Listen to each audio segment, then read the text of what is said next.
Top, vas-y. Bonsoir, chers frères et sœurs en Christ. Bonsoir, GB Lucien. Gilles Kwame, responsable de la cellule GBU Mao. Et je suis là avec le frère Mardoché, qui est toujours derrière la caméra.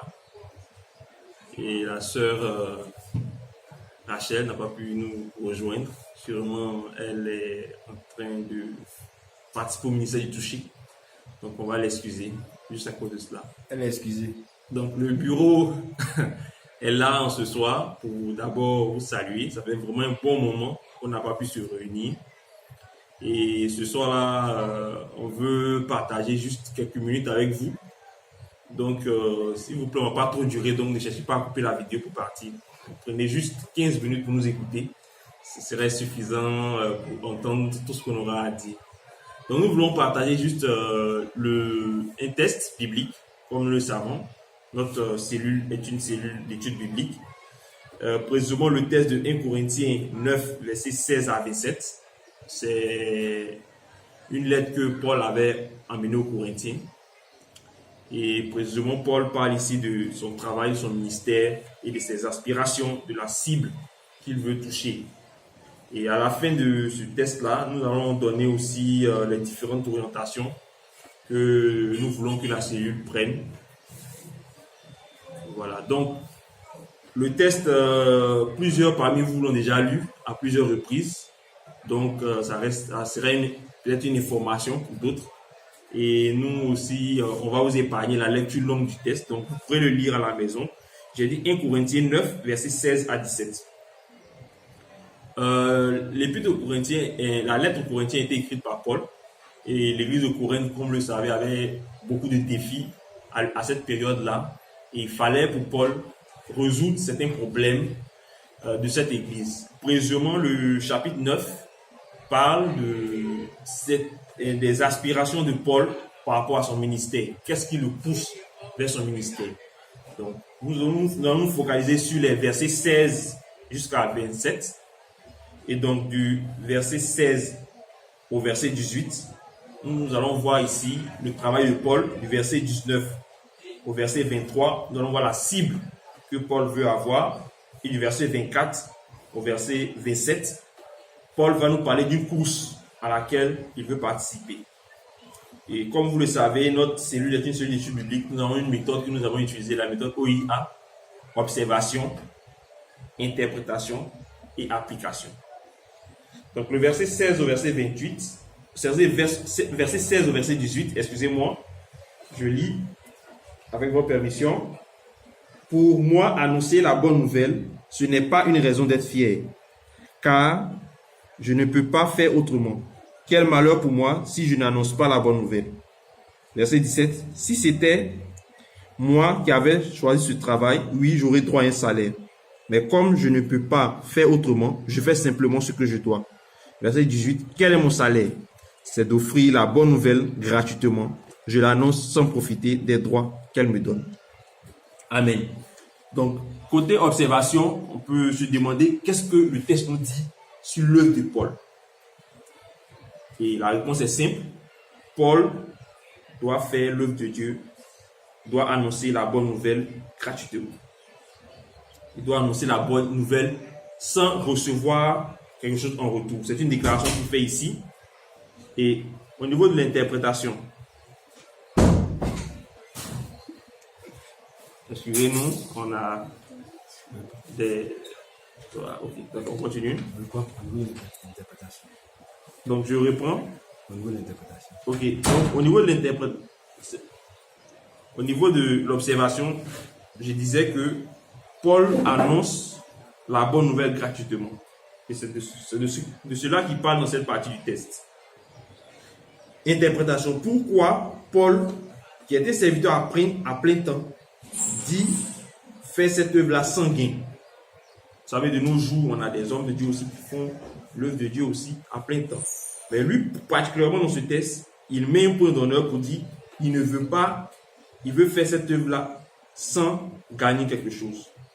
C'est une question, vous avez votre réponse, mais la tentative de réponse que je donne, c'est que ici, Paul prend l'engagement de ne pas profiter des droits qui peut gagner à l'annonce de l'évangile en Corinthe. Application, je veux qu'on essaie de s'identifier en tant que cellule, ou je veux dire en tant que personne à ce test. C'est-à-dire que je veux juste remplacer Paul par la cellule du Maou ou la cellule GBU du Maou et dans ce test et relie le test en mettant Paul à la place, ou du moins en remplaçant dans ce test-là Paul par la cellule du Maou. Donc ça sera l'application. Je relis le test. Pour la cellule du Maou, annoncer la bonne nouvelle, ce n'est pas une raison d'être fier, car elle ne peut pas faire autrement. Quel malheur pour nous si nous n'annonçons pas la bonne nouvelle. Si nous avons choisi ce travail, si c'était nous qui avons choisi ce travail, nous aurions un salaire. Mais comme nous ne pouvons pas faire autrement, nous devons faire simplement ce que nous devons faire. Alors, quel est ce salaire? C'est d'offrir en tant que cellule du Maou la bonne nouvelle gratuitement. Nous annonçons sans profiter des droits qu'elle nous donne. Dans la partie 2, comme je l'ai dit, du verset 19 au verset 23, Paul va parler un peu de la cible à laquelle il a accès. Ok. Je vais lire le test. Personne parmi vous ne peut me forcer à faire quelque chose. Pourtant, j'ai voulu devenir le serviteur de tous pour gagner le plus de gens possible. Avec les Juifs, je vis comme les Juifs pour gagner les Juifs. Avec ceux qui obéissent à la loi de Moïse, j'obéis à la loi de Moïse. Pourtant, je ne suis pas obligé d'obéir à cette loi. Avec ceux qui ne connaissent pas la loi de Moïse, je vis comme si je n'avais pas cette loi, pour gagner ceux qui ne la connaissent pas. Pourtant, j'ai la loi de Dieu, puisque j'obéis à la loi du Christ. Verset 22. Avec les chrétiens fragiles, je vis comme si j'étais fragile pour gagner ceux qui sont fragiles. Je me donne entièrement à tous pour en sauver sûrement quelques-uns. En tout cela, je le fais à cause de la bonne nouvelle pour participer à ses richesses. Quelle est la cible de Paul? Observation. Nous voyons simplement que la cible de Paul, ce sont les Juifs, ce sont les adeptes du judaïsme, ce sont les païens, ce sont les chrétiens fragiles. Et nous voyons que Paul a une méthode pour les atteindre. Quelle est cette méthode? Sûrement vous allez me dire qu'il s'identifie à eux. Il essaie de se mettre au même niveau qu'eux. Il se met au même niveau que les Juifs. Il se met au même niveau que les gens qui sont adeptes du judaïsme. Juste parce qu'il veut qu'ils entendent ce qu'il veut dire. Il se met au niveau des païens. Il se met au niveau des chrétiens fragiles. La question de l'interprétation, c'est notre cible en tant que cellule du Maou. Quelle est notre cible? Quelle est notre cible? Est-ce que notre cible peut diminuer notre zèle? Je prends un exemple. Peut-être que tu es pasteur, peut-être que tu es évangéliste, peut-être que tu es dans le conseil de ton église, peut-être que tu es à un niveau très élevé, mais comment tu vois la cible que le GBU, je vais dire target actuellement, le GBU target les étudiants? Est-ce que tu penses que ça, la méthode qui est utilisée va diminuer ton zèle ou va l'augmenter? C'est ça la question. Donc, je voulais partager juste une tentative de réponse, c'est une interprétation.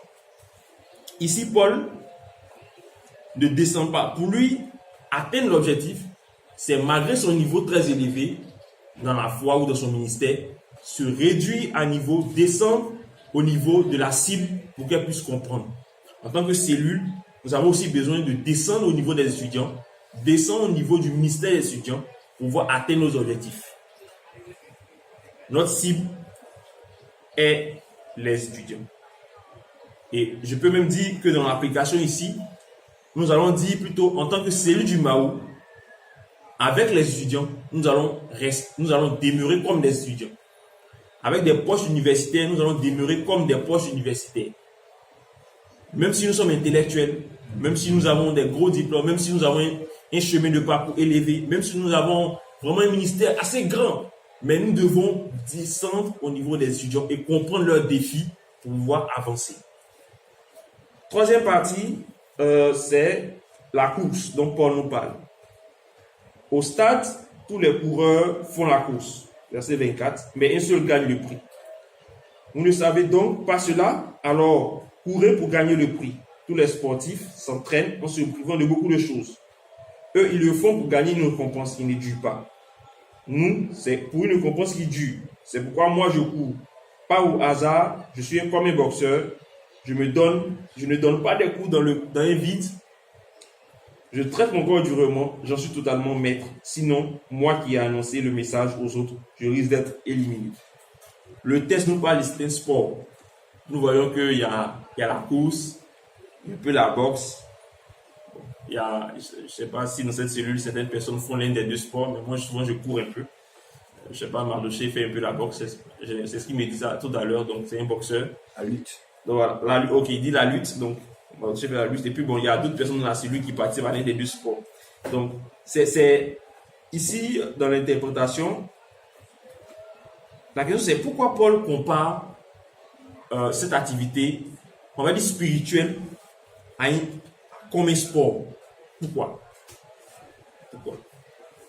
Premièrement, on sait tous que le sport attire du monde. Et donc, le sport draine du monde. Et de leur époque, le sport avait déjà ce côté-là déjà attractif. Et les hommes faisaient beaucoup d'efforts, prenaient beaucoup de, j'ai envie de dire beaucoup de sacrifices pour pouvoir garder le modèle. Et donc, le modèle du sportif enseigne des valeurs communes aux disciples du Christ. Vous êtes disciple de Christ, donc vous devez vous considérer comme un sportif. Vous êtes membre de la cellule du Maou, Géméusien, donc vous devez vous considérer comme quelqu'un qui a un sport. C'est-à-dire, ce sport est particulier, mais il a des valeurs à garder, pouvoir respecter les standards du Christ pour mener l'œuvre. Identifions-nous donc à ce test. Nous, membres de la cellule du Maou, nous sommes comme des sportifs. Nous devons respecter les standards d'un sportif qui traite son corps durement pour atteindre les objectifs des GBU. En fin de ce test, je voudrais juste partager les orientations vers lesquelles nous voulons aller vers cette année. Nous avons partagé que nous voulons évangéliser, nous voulons accroître la cellule. Nous avons besoin d'aller sur d'autres niveaux pour accroître cette cellule. Je voulais encourager chacun de nous, membres de la cellule, présentement, à pouvoir suivre cet exemple, à pouvoir suivre ce modèle de Paul qui voit son ministère aller plus loin en se basant sur son travail, sur la cible qu'il veut aller et sur la course, en faisant des efforts, des sacrifices sur lui-même pour pouvoir suivre le ministère.